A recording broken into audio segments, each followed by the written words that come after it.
Hi hello నమస్తే good morning అందరికీ శుభోదయం. ముందుగా ప్రేక్షకులందరికీ భోగి సంక్రాంతి కనుమ శుభాకాంక్షలు. People's post news morning headlines కి స్వాగతం. ముందుగా ఈరోజు మనం ఆంధ్రప్రదేశ్కు చెందిన న్యూస్ పేపర్స్లో హెడ్లైన్స్ ఏమొచ్చాయో ఒకసారి చూద్దాం. ముందుగా ఈనాడు ముందుగా సాక్షి న్యూస్ పేపర్ చూద్దాం. సాక్షిలో ప్రధాన బ్యానర్ శీర్షికలో ఏమిచ్చారంటే సందడి లేని సంక్రాంతి, చేతిలో డబ్బులు లేక పేద మధ్యతరగతి ప్రజలు దిగాలు.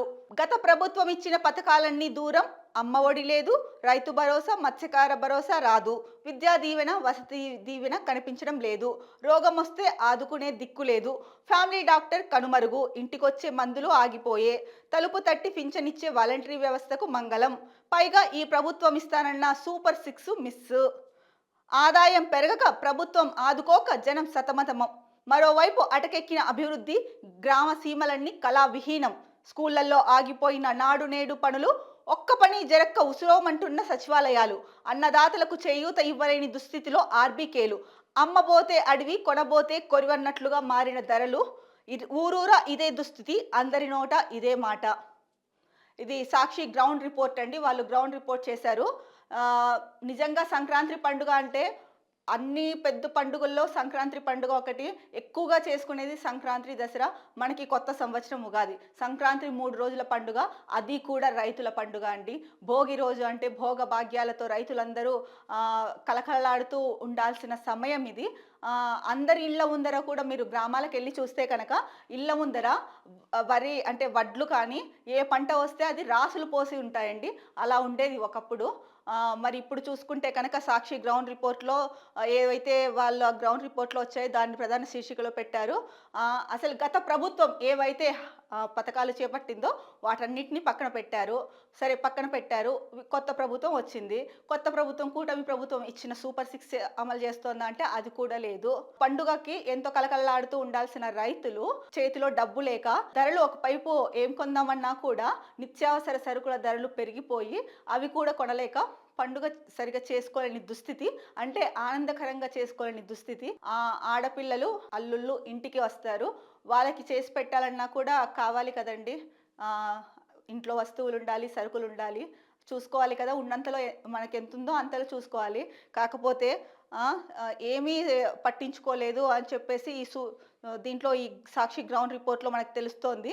అన్నదాతలకు చేయూత ఇవ్వలేని దుస్థితిలో ఆర్బికేలు ఉన్నాయంటే ఎవరిదండి ఆ పాపం?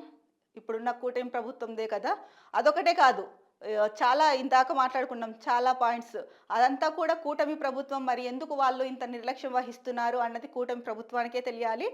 పాపం వాళ్ళని నమ్మి ఓట్లేసిన ప్రజలకు, మిమ్మల్ని నమ్మి ఓట్లేశారు కదండి ప్రజలు, లేకపోతే మీరు ఈరోజు అధికారంలో ఉండేవాళ్ళ? ఎందుకు మరి వాళ్ళని పట్టించుకోవాల్సిన బాధ్యత మీదే కదా. అందుకే కదా మంత్రులు, ముఖ్యమంత్రులు, మంత్రులు, డిప్యూటీ సీఎంలు వీళ్ళంతా ఉండేది. మీరు వాళ్ళని ప్రజల్ని గాలికి వదిలేస్తే రేపొద్దున మీకు ఎలా ఓట్లేస్తారు మళ్ళీ? అంటే నావ దాటిన తర్వాత తెప్ప తగిలేయడం అంటే ఇదే అంటారు. మనం దీని గురించి కూడా ఒక 4 days బ్యాక్ మాట్లాడుకున్నాం. కానీ ఇది ఎంతవరకు కరెక్ట్ అండి? అది కూడా పండుగ పూట. ఊరూరా ఇదే దుస్థితి, అందరి నోట ఇదే మాట. ఎందుకంటే గ్రౌండ్ రిపోర్ట్ కాబట్టి దీంట్లో అబద్ధం ఉంటుందని నేను అనుకోవట్లేదండి. గ్రౌండ్ రిపోర్ట్లో ఎప్పుడు వాస్తవాలే ఉంటాయి. ఎందుకంటే ప్రజలు ఏదైతే చెప్తారో దాన్నే గ్రౌండ్ రిపోర్ట్గా ఇస్తారు. ప్రతి పల్లెల్లోనూ అలా ఉంటే, మనకి 2 తెలుగు రాష్ట్రాల్లో గ్రామాలు అధిక సంఖ్యలో ఉన్నాయండి. గ్రామాలే కదా పట్టుకొమ్మలు. ప్రగతి అంటే ఒక రాష్ట్రం కానీ దేశం కానీ ప్రగతి పథంలో నడవాలంటే రైతు, గ్రామాలే వెన్నెముక. ఇది జగమెరిగిన సత్యం, ముఖ్యంగా మన భారతదేశానికి తెలిసిన సత్యం. అందులో ఇప్పుడు ఆంధ్రప్రదేశ్ చూసుకుంటున్నాము. అంటే పండుగ జరుపుకునే స్థాయిలో కూడా లేరు చాలామంది ప్రజలు అన్నది తెలుస్తోంది. దానికి కారణాలు కూడా ఏవో చూసుకున్నాము. మరి కూటమి ప్రభుత్వం సంక్రాంతికి ఏం కానుక ఇచ్చిందో కూడా తెలియట్లేదు. అసలు ఇచ్చిందా లేదో కూడా తెలియట్లేదు. ఎక్కడ ఆ ఊసే లేదు. మరి డిప్యూటీ సీఎం గారు ప్రజలందరూ సంతోషంగా ఉంటేనే పండుగ అన్నారు కదా. చంద్రబాబు నాయుడు కూడా కుటుంబం అంతా కలిసి అందరూ కలిసి చేసుకుంటేనే పండుగ, అందుకే నేను ప్రతి ఏటా కుప్పంకి వెళ్తాను అన్నావు. మీ ఇంట్లో ఒకటి పండుగ చేసుకుంటే సరిపోతుందా? మీరొకటి సంతోషంగా ఉంటే సరిపోతుందా? రాష్ట్ర ప్రజలు సంతోషంగా ఉంటేనే కదండి అసలైన పండుగ. సంక్రాంతి అనే కాదు, ఏ పండుగ అయినా సరే రాష్ట్ర ప్రజలు ఎవరైతే ఉంటారో, అంటే ప్రతి ఒక్కరూ పేద మధ్యతరగతి ప్రజలు ఎవరైతే ఉంటారో వాళ్ళందరూ సంతోషంగా ఉన్నప్పుడే అసలైన పండుగ అండి. కానీ ఇక్కడ అదేం కనిపించట్లేదు. సంక్రాంతికి ఏం కొనలేం, ఏం తినలేం అనే దుస్థితి కనిపిస్తోంది. మరి దీనిపైన సీఎం గారు ఎట్లాగో స్పందించలేదు, మాట్లాడరు ఆయన. కానీ చాలా మంది ఓట్లేసిన తర్వాత కూటమి ప్రభుత్వం అధికారంలోకి వచ్చిన తర్వాత వినిపించిన మాట ఏంటంటే, ప్రభుత్వంలో పవన్ కళ్యాణ్ గారు ఉన్నారు, ఆ ధైర్యంతోనే మేము ఓట్లేసాము అని చెప్పిన వాళ్ళు చాలా మంది కొల్లలు ఉన్నారు. మీరు కావాలంటే ఇప్పటికైనా సమయం ఏమి మించిపోలేదు, వెళ్ళి గ్రామాన సర్వే చేయించండి, ఏమి ఆన్సర్ వస్తుందో మీకే తెలుస్తుంది. మేము చెప్పిన ఆన్సర్ వచ్చిందో లేదో మీకే తెలుస్తుంది. పవన్ కళ్యాణ్ గారు ఉన్నారు, ఏదో ఒకటి చేస్తారు అంటే తను ప్రజల తరఫున పోరాడతారు. చంద్రబాబు నాయుడు గురించి ఆయన ఇంతకుముందు ముఖ్యమంత్రి అయ్యారు చాలాసార్లు, అంటే 2-3 సార్లు ప్రజలందరికీ తెలుసు. ఆయన పాలన ఎలా ఉంటుందో కూడా తెలుసు. కాబట్టి ఈసారి ఆయన్ని చూసి కాదండి ఓట్లేసింది. ఆయన ఏదైతే పథకాలు చెప్పారో వాటికి అంటే ఆదాయం తక్కువ ఉన్న వాళ్ళు ఏంటి సరే ఈ పథకాల ద్వారా మనకి లబ్ధి చేకూరుతుంది అన్న ఉద్దేశం ఒకటి. పవన్ కళ్యాణ్ గారు ఉన్నారు కదా, మనకేంటి, ఏ సమస్య వచ్చినా కూడా సమస్య వస్తే కనుక ఆయన ఎదురు తిరుగుతారు. అంటే పార్టీలో వాళ్ళైనా సరే ఎదురు తిరిగి, వాళ్ళకి ముఖ్యమంత్రి అయినా సరే ఎదురు తిరిగి మా తరఫున పోరాడతారు అన్న నమ్మకంతో ఓట్లేసిన వాళ్ళు, ఈ 2 అంశాలతో ఓట్లేసిన వాళ్ళే అధిక సంఖ్యలో ఉన్నారు. ఇంకా గెలవడానికి ప్రధాన కారణము, మూడో కారణము, చాలా మందికి చాలా అనుమానాలు ఉన్నాయి. ఇప్పుడు ఆ టాపిక్ మనం తీసుకోవట్లేదు. మరి పవన్ కళ్యాణ్ గారు కూడా అందరూ సంతోషంగా ఉండాలని చెప్పారు. పండుగలు అంటే ఇలాంటి వాటిల్లో పవన్ కళ్యాణ్ గారికి చాలా ఇష్టము. మరి ఆయన కూడా దీనిపైన ఏం నోరు మెదపలేదు. పోనీ సంక్రాంతి కానుకగా ప్రజలకు ఏమైనా ఇచ్చారా అంటే అది కూడా ఇచ్చినట్టు ఎక్కడ న్యూస్ అయితే మాత్రం రాలేదు. ఇది నిజంగా పండుగ వేళ అంటే ఈరోజు భోగి అండి.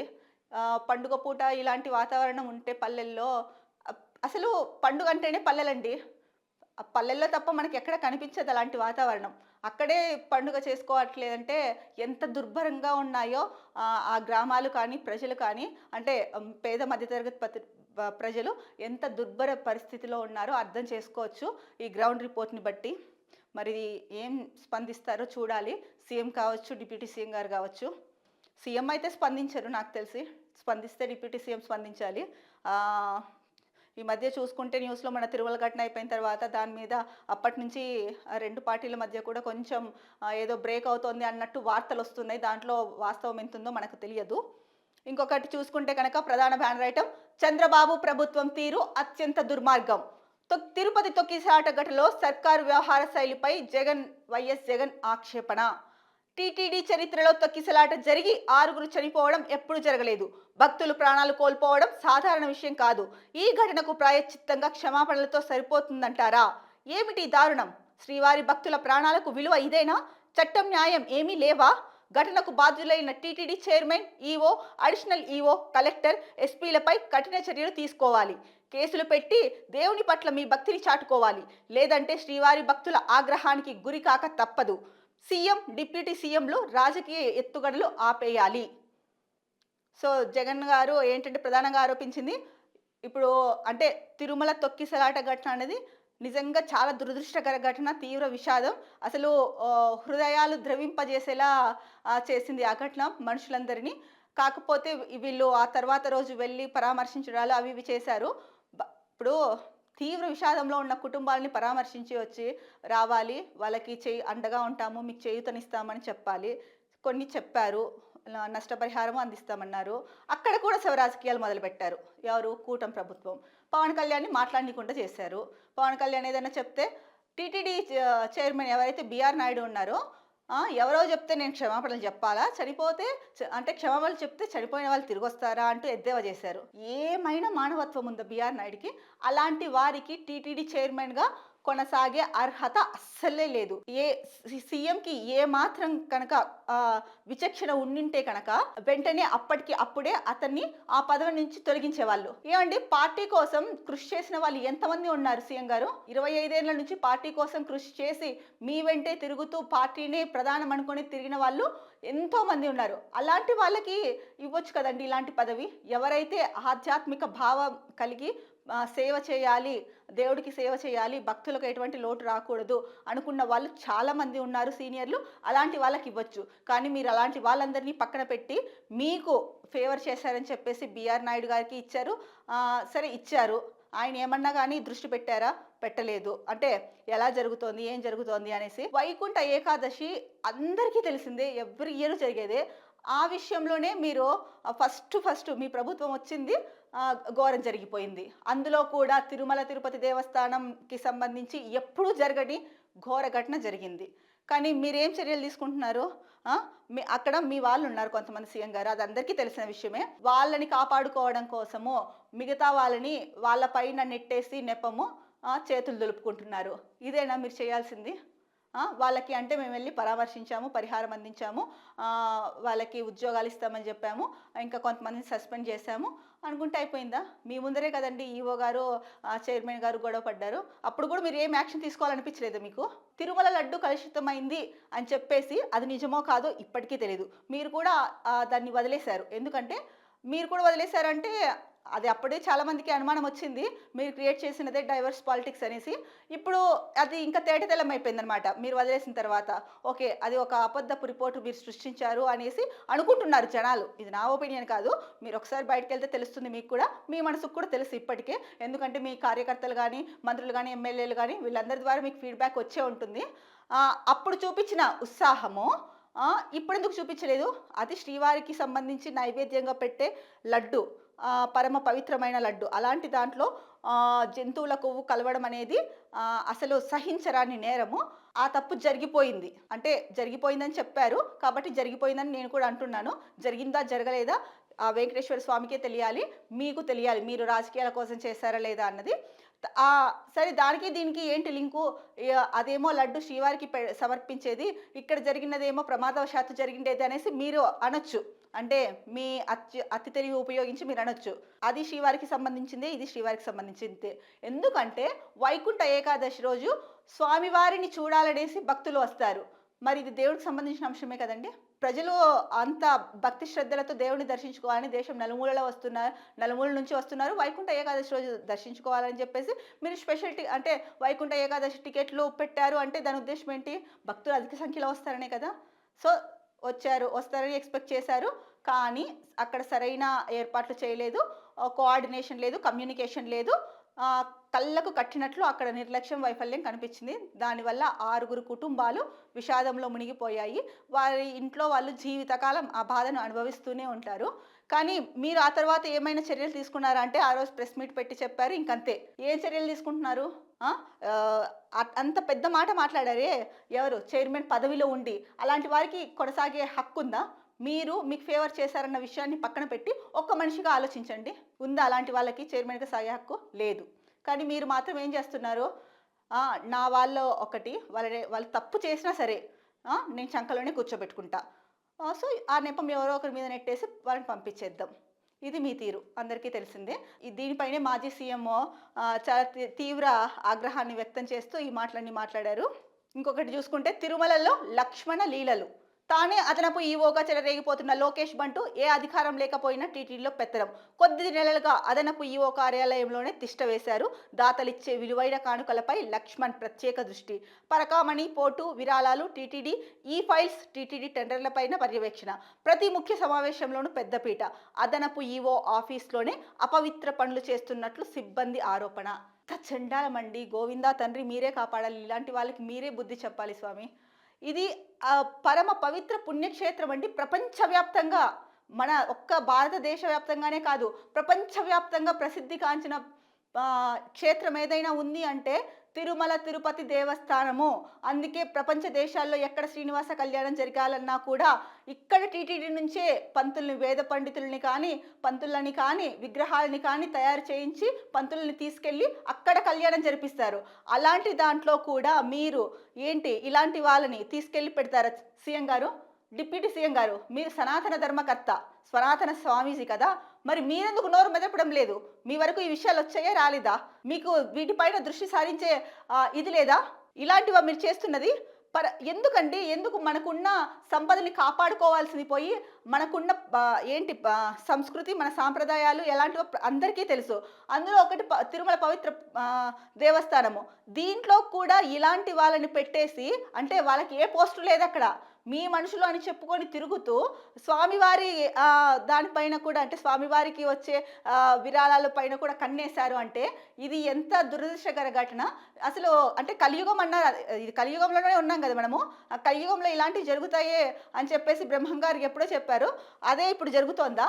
దేవుడి విషయంలో కూడా మీరు ఇలాగే ప్రవర్తిస్తున్నారా? మీకు ఏమాత్రం భయం భక్తి లేదా? భక్తి అంటే లేదు, భయం కూడా లేదా? దేవుడు ఏం చేస్తారు అనేసి లేదు, తెగించేశారు.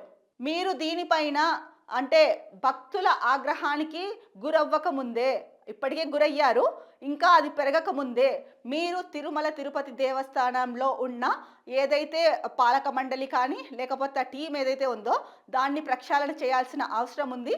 సీఎం గారు, డిప్యూటీ సీఎం గారు దానిపైన దృష్టి కేంద్రీకరించాలని ఈ సందర్భంగా మీకు మనవి చేస్తున్నాను. ఆంధ్రప్రదేశ్కి సంబంధించి మరో ముఖ్యమైన న్యూస్ పేపర్ దిశ చూద్దామండి. దిశలో ఏమొచ్చింది ఇవాళ ప్రధాన శీర్షికలో ఇక్కడ కూడా నేటి నుంచి మహాకుంభమేళా గురించి ఇచ్చారు. మనం మహాకుంభమేళా గురించి ఇదివరకే మాట్లాడుకున్నాము. ఇంకొకటి అందరూ బాగుండాలి, ఇందులో ప్రతి ఒక్కరూ భాగస్వాములు కండి, మీ ఆలోచనలు సూచనలు అందించాలి, ముఖ్యమంత్రి చంద్రబాబు పిలుపు, P4 విధాన పత్రం ఆవిష్కరణ, జీరో పావర్టీ లక్ష్యంగా P4 విధానం. అసలు P4 విధానం ఏంటో ఒకసారి చూద్దామండి. ఆర్థిక అసమానతలు తగ్గించి సమాజంలో ప్రతి ఒక్కరి జీవన ప్రమాణాలు పెరిగి అంతా బాగుండడమే P4 విధానం అని ముఖ్యమంత్రి చంద్రబాబు నాయుడు పేర్కొన్నారు. అంటే ఆంధ్రప్రదేశ్లో పావర్టీ లేకోకుండా పేదరికం లేకుండా చేయాలనేది లక్ష్యంగా పెట్టుకున్నారు అని దీని ద్వారా తెలుస్తోంది. దానికి సంబంధించి P4 విధానం అంట. ఈ P4 విధానం అనేది ఇంప్లిమెంట్ చేయాలనేసి విధాన పత్రం ఆవిష్కరించారు. మరి ఇందులో ప్రతి ఒక్కరు భాగస్వాములు కండి అనేసి అందరికీ పిలుపునిచ్చారు. వాళ్ళ అంటే మన ఆలోచనలు ఎవరైతే ప్రజల ఆలోచనలు ఉన్నాయో వాళ్ళ ఆలోచనలు సూచనలు సలహాలు అందించండి అని కూడా కోరుకున్నారు. ఇది మంచి నిర్ణయమే సీఎం గారు తీసుకున్నది. కాకపోతే వాళ్ళ సలహాలు సూచనలు ఇస్తారు, ఇచ్చినవి ఇచ్చినట్టుగా మీరు ఇంప్లిమెంట్ చేస్తే అంటే కరెక్ట్గా ఉన్నాయి అనుకుంటే మీరు ఇంప్లిమెంట్ చేస్తే కనుక బాగుంటుంది.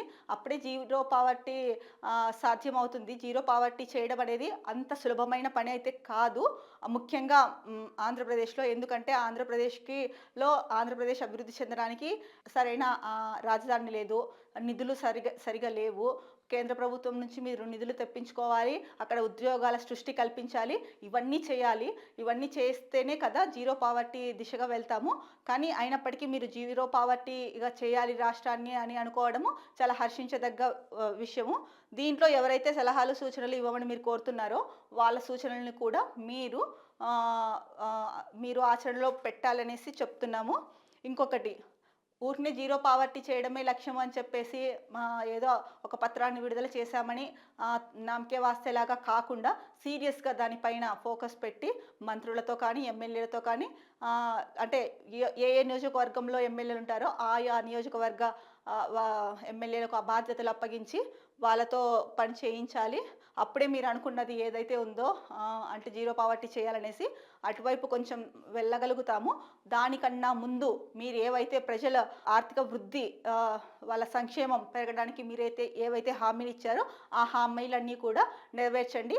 అప్పుడే జీరో పావర్టీ అనేది అంటే నెమ్మదిగా అవుతుందన్నమాట.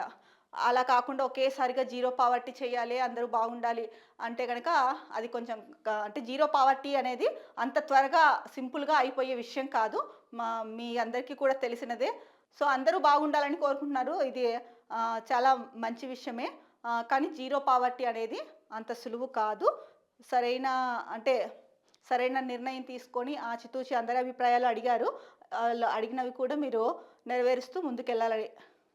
ఇంకో బ్యానర్ ఐటెం చూసుకుంటే కనుక ఇక్కడ తొక్కిసలాట బాధిత కుటుంబాలకి భరోసా, 25 లక్షల చొప్పున చెక్కుల పంపిణీ, కుటుంబంలో ఒకరికి టీటీడీలో కాంట్రాక్ట్ ఉద్యోగం ఇస్తాం, చదువుకునే పిల్లలు ఉంటే సహకారం అందిస్తాం, హోంమంత్రి వంగలపూడి అనిత. ఓకే, తిరుమల తొక్కిసలాట ఘటన గురించి మనం మాట్లాడుకున్నాం కదండి. దాంట్లో మృతులకు 25 లక్షల పరిహారం ఇస్తామన్నారు కదా, ఆ చెక్కులు పంపిణీ చేశారంట. కుటుంబంలో ఒకరికి కాంట్రాక్ట్ ఉద్యోగం ఇస్తామన్నారు. అది త్వరితగతిన ఆ ఉద్యోగం కూడా ఇస్తే బాగుంటుంది, ఆ కుటుంబానికి ఆసరాగా ఉంటుంది. ఇంకొకటి, చదువుకునే పిల్లలు ఉంటే సహకారం అందిస్తామన్నారు. సహకారం ఖచ్చితంగా అందించాలి. వాళ్ళ హయ్యర్ ఎడ్యుకేషన్ అయిపోయేంత వరకు కూడా గవర్నమెంటే వాళ్ళ బాధ్యత తీసుకొని వాళ్ళని చదివించాలి. ఇంకొక న్యూస్ ఐటమ్, రాష్ట్రాన్ని క్రీడాంధ్రప్రదేశ్గా మారుస్తాం, ఏసీఏ అధ్యక్షుడు ఎంపీ కేశినేని శివనాథ్. మంగళగిరిలో రాష్ట్ర స్థాయి క్రికెట్ పోటీలు ప్రారంభం. సో ఏ రాష్ట్రంలో అయినా సరే అండి అంటే అన్ని రంగాలు కలిసి ఉంటేనే కదా అభివృద్ధి చెందినట్టు. అన్ని రంగాలు అభివృద్ధి చెందితేనే రాష్ట్రం అభివృద్ధి చెందినట్లు. ముఖ్యంగా పిల్లలకి, యువతకి ఏదైతే ఉందో ఆ యువతని అంటే చిన్నప్పటి నుంచే వాళ్ళకి ఏ క్రీడ పట్ల ఆసక్తి ఉందో ఆ క్రీడల్లో వాళ్ళని తల్లిదండ్రులు ఎంకరేజ్ చేయాలి. ఇటు స్కూల్లో కూడా ఎంతసేపు మార్కుల్లాగా వాళ్ళని యంత్రాల్లాగా మార్చి చదువుకోండి, చదువుకోండి అనడమే కాకుండా పిల్లలకి కాస్త వాళ్ళకి ఏది స్పోర్ట్స్ పెట్టేసి ఆ స్పోర్ట్స్‌లో వాళ్ళకి ఇంట్రెస్ట్ ఉన్న స్పోర్ట్స్ ఏవేవి ఉన్నాయో ఆ కేటగిరీస్ తీసుకొని వాటిల్లో కూడా వాళ్ళకి రోజు కాసేపు స్పోర్ట్సు, వీక్‌లో ఒకరోజు హాఫ్ డే అయినా సరే వాళ్ళల్లో అంటే దానివల్ల క్రీడల్లో వాళ్ళకి క్రీడా పాఠాలు కానీ, ప్రాక్టీస్ కానీ చేయించాలి. క్రీడలు మనిషికి చాలా మానసికోల్లాసాన్ని ఇస్తాయి. ఇది అందరికీ తెలిసిన విషయం. కాకపోతే చిన్నప్పటి నుంచే కనుక పిల్లల్లో ఆ ఒరవడి అలవడిందంటే కనుక వాళ్ళు ఇంకా మంచిగా అంటే ఒక ఫిజికల్‌గా, మెంటల్‌గా చాలా స్ట్రాంగ్‌గా తయారవుతారు. అప్పుడే కదా అంటే నేటి బాలలే రేపటి పౌరులు అన్నారు నెహ్రూ గారు. వాళ్ళు మంచిగా ఉంటేనే కదా రాష్ట్రమైన, దేశమైన బాగుండేది. కాబట్టి క్రీడలకి సముచిత స్థానం కల్పించండి. ఇంటి నుంచి పేరెంట్స్ కానీ, ఇటు స్కూళ్ళల్లో, కాలేజీల్లో టీచర్లు కానివ్వండి, లెక్చరర్లు కానివ్వండి, స్పోర్ట్స్‌లో పిల్లలకి అంటే విద్యార్థులకి తగిన ప్రాధాన్యం కల్పించి వాళ్ళలో మానసికోల్లాసాన్ని నింపండి. రాష్ట్రం కూడా అప్పుడు అంటే రకరకాల క్రీడల్లో మన రాష్ట్రం కూడా ముందుంటుంది. ఇంకొక న్యూస్ ఐటెమ్ చూసుకుంటే కనుక మున్సిపాలిటీలు, పంచాయతీలకు ఫుల్ పవర్స్. భవన నిర్మాణాలు, లేఅవుట్ల అనుమతులన్నీ అక్కడే. పట్టణాభివృద్ధి సంస్థల నుంచి అధికారాలు బదిలీ. ప్రభుత్వం ఉత్తర్వులు జారీ చేసింది. ఏంటంటే అండి ఇన్ని రోజులు ఒకలా ఉండేది, ఇప్పటి నుంచి ఇంకొకలాగా అన్నట్టు. అంటే ఇప్పటి వరకు ఒక ఎత్తు, ఇప్పటి నుంచి ఒక ఎత్తు అంటారు కదా, అలా ఉంది. పంచాయతీలు, మున్సిపాలిటీలు, కార్పొరేషన్లకు ప్రభుత్వం ఫుల్ పవర్స్ ఇచ్చేసింది. భవన నిర్మాణాలు, లేఅవుట్ల అనుమతుల విధానంలో ప్రభుత్వం మార్పులు తీసుకొచ్చింది. వాటికి అనుమతులు ఇచ్చే అధికారం మున్సిపాలిటీలకు అప్పగిస్తూ ఉత్తర్వులు జారీ చేసింది. ఇప్పటి వరకు పట్టణాభివృద్ధి సంస్థల వద్ద ఉన్న ఈ అధికారాలను మున్సిపాలిటీలు, కార్పొరేషన్లు, నగర పంచాయతీలు, గ్రామ పంచాయతీలకు బదలాయింపు చేసింది. సౌలభ్యం కోసం నిబంధనలను సవరించినట్లు జీవోలో పేర్కొంది. భవనాలకు మున్సిపాలిటీలు, కార్పొరేషన్లే అనుమతులు ఇచ్చేలా చట్ట సవరణ చేసింది. నగర పంచాయతీల్లో 3 ఎకరాలు దాటితే DTCP అనుమతి తప్పనిసరి చేసింది. గ్రామ పంచాయతీలో 300 చదరపు మీటర్లు, 10 మీటర్ల ఎత్తు వరకు అనుమతులు మంజూరు చేయనుంది. ఒక రకంగా చెప్పాలంటే నిజమే అండి. ప్రతిసారి అంటే పంచాయతీల దగ్గరికి ఇక్కడికి వెళ్ళేసే పట్టణాభివృద్ధి సంస్థల దగ్గరికే వెళ్ళేసి తీసుకోవాలన్నా కూడా అంటే వాళ్ళపైన వర్క్ బర్డెన్ ఎక్కువ ఉంటుంది. ప్రజలకు కూడా సమయం వృధా అవుతుంది. ఇలా కాకుండా అంటే దీన్ని అందరి సౌలభ్యం కోసం ఈ అధికారాన్ని గ్రామ పంచాయతీలకి కానీ, కార్పొరేషన్లకు కానీ, పంచాయతీలకు కానీ, మున్సిపాలిటీలకు కానీ బదలాయింపు చేశామని చెప్తోంది. జీవో కూడా ఇచ్చారు. ఇది మంచి విషయమే అండి. ఏపీలో మరో న్యూస్ పేపర్ చూసుకుంటే కనుక ముఖ్యమైన న్యూస్ పేపర్ ఈనాడు. ఈనాడులో ముఖ్యమైన అంటే ప్రధాన శీర్షికలు ఏ అంశాలు వచ్చాయో ఒకసారి చూద్దామండి. అభివృద్ధి పనులతో గ్రామాలకు సంక్రాంతి కళ. 2,279 కోట్ల రూపాయలతో కొత్త రోడ్ల నిర్మాణం, 60,000 కోట్ల రూపాయలతో జలజీవన్ మిషన్ పనులు. అంధకారం నుంచి వెలుగుల దిశగా మళ్ళీ LED దీపాలు. వైకాపా ప్రభుత్వం భ్రష్టు పట్టించిన వ్యవస్థలకు పునరుజ్జీవం. ఇక్కడ ఒక రోడ్డు ఫోటో కూడా ఇచ్చారండి. అల్లూరి సీతారామరాజు జిల్లా ముంచింగిపుట్టు మండలం మాకవరం కులబీరు మీదుగా జప్పరు వరకు కొత్తగా నిర్మించిన తార్ రోడ్డు. ఓకే అండి. అభివృద్ధి పనులతో గ్రామాలకు సంక్రాంతి కళ అంటున్నారు. రోడ్లు ఏంటంటే రవాణా వ్యవస్థ అంటే రోడ్ల వ్యవస్థ కూడా చాలా చాలా చాలా ముఖ్యమైనది రాష్ట్రాభివృద్ధిలో కానీ, దేశాభివృద్ధిలో కానీ. ఎందుకంటే సరైన రవాణా వ్యవస్థ ఉండాలంటే రోడ్లు బాగుండాలి కదా. ఆ రోడ్లు బాగుంటేనే రవాణా వ్యవస్థ మెరుగుపడుతుంది. తద్వారా ఆదాయం వస్తుంది, రాష్ట్రానికి కూడా ఇంకా ముందుకు వెళ్తారు. సో ఆ దిశగా వెళ్తోంది ఏపీ రాష్ట్ర ప్రభుత్వం. ఆ నేపథ్యంలోనే ఇప్పటి వరకు 2,279 కోట్లతో కొత్త రోడ్లు నిర్మాణాలు పూర్తి చేశామని చెప్పారు. హర్షించదగ్గ విషయమే ఇది. కాకపోతే మీరు ఏంటంటే మనం చూసుకోవాల్సింది మీరు చేసిన మంచి పనులు ఏమంటే అవి చెప్పండి. ప్రతిసారి గత ప్రభుత్వంతో చిన్న పని చేస్తున్నా కూడా గత ప్రభుత్వంతో ముడిపెడతారు. అలాగే గత ప్రభుత్వము చెయ్యని పనుల గురించి ముడిపెడతారు. చేసిన పనులు కూడా ఉంటాయి కదా, వాటిని ఎందుకు చెప్పరు? అవి కూడా చెప్పుకుంటూ ముందుకెళ్ళాలి. అంటే గత ప్రభుత్వం ఇది చేసింది. డిప్యూటీ సీఎం గారు ఈ విషయంలో డిప్యూటీ సీఎం గారిని మెచ్చుకోవాలి. ఎందుకంటే డిప్యూటీ సీఎం గారు కొన్ని సందర్భాల్లో ముందు గవర్నమెంట్ ఏదైనా మంచి పనులు చేస్తే ఓపెన్గా చెప్పేస్తారు. అది అండి. అంతేగాని ఎంతసేపు వాళ్ళు చేసిన మంచిని కూడా చెడుగా చూపించి బురద జల్లడం కరెక్ట్ కాదు. మీరు చేస్తున్నారు కొన్ని మంచి పనులు. చేయండి. అది అందరికీ మంచిదే. కానీ దాంట్లో కూడా మళ్ళీ తీసుకొచ్చి రాజకీయాల్ని తీసుకురావడం ఏంటండి? అది కరెక్ట్ కాదు. ఇంకో మెయిన్ న్యూస్ ఐటెమ్ హరిత ఇంధన హబ్‌గా ఏపీ. ఇక్కడ ఒక ఫోటో చూస్తున్నాం మనము. తిరుచానూరులో లబ్ధిదారు శరవణ కుటుంబానికి ఇంటి నిర్మాణం, పాడి ఆవుల కొనుగోలు పత్రాలను అందిస్తున్న ఏపీ సీఎం చంద్రబాబు. చిత్రంలో ఎమ్మెల్యేలు పులివర్తి నాని, ఆరణి శ్రీనివాసులు. సో హరిత ఇంధన హబ్గా ఏపీని చేస్తారంట. విదేశాలకు గ్రీన్ హైడ్రోజన్ ఉత్పత్తుల ఎగుమతులు, ప్రతి ఇంటికి పైప్ లైన్ ద్వారా గ్యాస్ అందించాలి ముఖ్యమంత్రి చంద్రబాబు నాయుడు. ఓకే అండి. రాష్ట్రం హరిత ఇంధన హబ్గా మారనుందని, గ్రీన్ హైడ్రోజన్ ఉత్పత్తులను ఇతర దేశాలకు ఎగుమతి చేసే దిశగా అడుగులు వేస్తామని ముఖ్యమంత్రి చంద్రబాబు నాయుడు పేర్కొన్నారు. ఇప్పుడు ప్రపంచం మొత్తం హరిత ఇంధనం వైపు అడుగులు వేస్తోందన్నారు. నిజమే.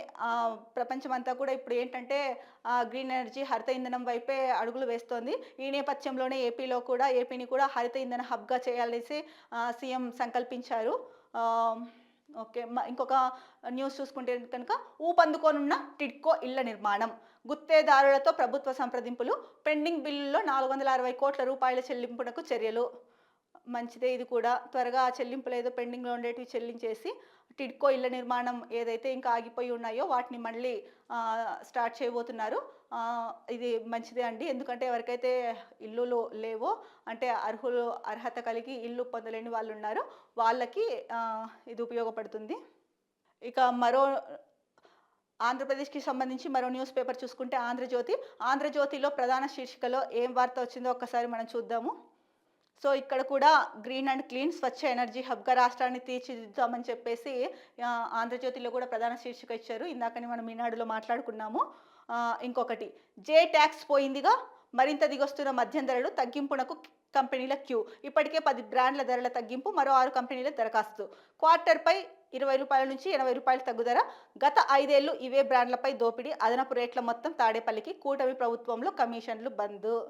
మామూలుగా మనం నిన్న కూడా మాట్లాడుకున్నామండి, మందే మంచిది కాదు. కాకపోతే ఎక్సైజ్ శాఖ నుంచే ఎక్కువ ఏ ప్రభుత్వానికైనా సరే, ఏ రాష్ట్రానికైనా సరే, దేశానికైనా సరే ఆదాయం వచ్చేది ఎక్కడి నుంచి అంటే కనుక ఎక్సైజ్ డిపార్ట్మెంట్ నుంచే. అందుకని వీటిని పూర్తిగా బ్యాన్ చేయలేకపోతున్నాయి ప్రభుత్వాలు. దానికి ప్రత్యామ్నాయంగా ఏదైనా ఆలోచించి పూర్తిగా బ్యాన్ చేస్తే కనుక చాలామంది కుటుంబాల్లో వెలుగులు నింపిన వారవుతారు. కాకపోతే ఇక్కడ మద్యం ఏదైతే ఉందో ఆ కొన్ని బ్రాండ్ల పైన రేట్లు తగ్గించారు అని చెప్పేసి చెప్తున్నారు. సో ఇక్కడ అంటే అదే సంక్రాంతి పండుగ సందర్భంగా అందరూ ఊర్లోకి వెళ్తున్నారు కదండి. జనాలు చూడండి ట్రైన్స్ దగ్గర ఎక్కడానికి ఎంత రద్దీగా ఉందో. అలాగే హైదరాబాద్ నుంచి బైక్ పైన ఏపీకి వస్తున్నారు కొంతమంది యువకులు. ఎందుకంటే బస్సులో టికెట్లు దొరకపోవడం, ట్రైన్స్లో టికెట్లు దొరకకపోవడం వల్ల కొంతమంది బైకుల మీద విజయవాడ వరకు రావడం, అక్కడి నుంచి కనెక్టెడ్ ట్రైన్స్ ఏవైనా ఉంటే అక్కడి నుంచి వెళ్ళడం జరుగుతోంది. ఇంకొక ఐటెం ఇచ్చారు, నేటి నుంచే మహాకుంభమేళ. ఈ వార్త కూడా మనము ఇందాక డిస్కస్ చేసుకున్నాము. ఇంకొక ప్రధాన వార్త చూసుకుంటే, బాబోయ్ కానిస్టేబుల్ ఉద్యోగమా, ప్రమోషన్లు లేవు, విధుల్లో ఒత్తిడి, ఎంపిక ప్రక్రియలో ఇప్పటికీ బ్రిటిష్ కాలం నాటి పద్ధతులే, కఠినంగా ఫిట్నెస్, 1600 మీటర్ల పరుగు, 30% అభ్యర్థులు ఫెయిల్, నాటికి నేటికి సమాజం సాంకేతికతలో ఎన్నో మార్పులు, వాటికి అనుగుణంగా మారని వైనం. యువతలో రోజు రోజుకి కానిస్టేబుల్ ఉద్యోగాలంటే ఆసక్తి తగ్గిపోతుందంట. దానికి కారణం ఏంటంటే కనుక కానిస్టేబుల్స్కి ఒత్తిడి ఎక్కువ ఉంటుంది. అట్లానే ప్రమోషన్స్ కూడా అంత త్వరగా ఇవ్వట్లేదు. కాకపోతే మనకి స్వతంత్రం వచ్చి 75 సంవత్సరాలు దాటిపోయిందండి. అయినప్పటికీ కూడా ఎంపిక ప్రక్రియ మాత్రం బ్రిటిష్ కాలం నాటి పద్ధతులనే ఇంకా వాడుతున్నారు. ఎందుకని బ్రిటిష్ కాలం నాటి పద్ధతులనే మనకి వచ్చేసింది. సరే స్టార్టింగ్లో అంటే తెలియదు కాబట్టి ఆ పద్ధతులు వాడుండొచ్చు. ఇప్పటికైనా కూడా అనుగుణంగా ఇక్కడ మీరే ఇచ్చారు, నాటికి నేటికి సమాజము సాంకేతికతలో ఎన్నో మార్పులు వచ్చాయని. దానికి అనుగుణంగా ఎందుకు మార్చలేకపోతున్నారో ఒక్కసారి కేంద్ర ప్రభుత్వం, రాష్ట్ర ప్రభుత్వం దానిపైన దృష్టి సారించి ఇప్పుడు అనుగుణంగా ఉన్న దానికి తగ్గట్టుగా మారిస్తే కనుక బాగుంటుంది. ఇది ఇవాల్టి ఏపీ న్యూస్ పేపర్స్కి సంబంధించిన ప్రధాన అంశాలు. రేపటి న్యూస్ అనాలిసిస్లో మళ్ళీ కలుద్దాం. అంతవరకు సెలవు. నమస్కారం. Be happy, stay strong, stay healthy.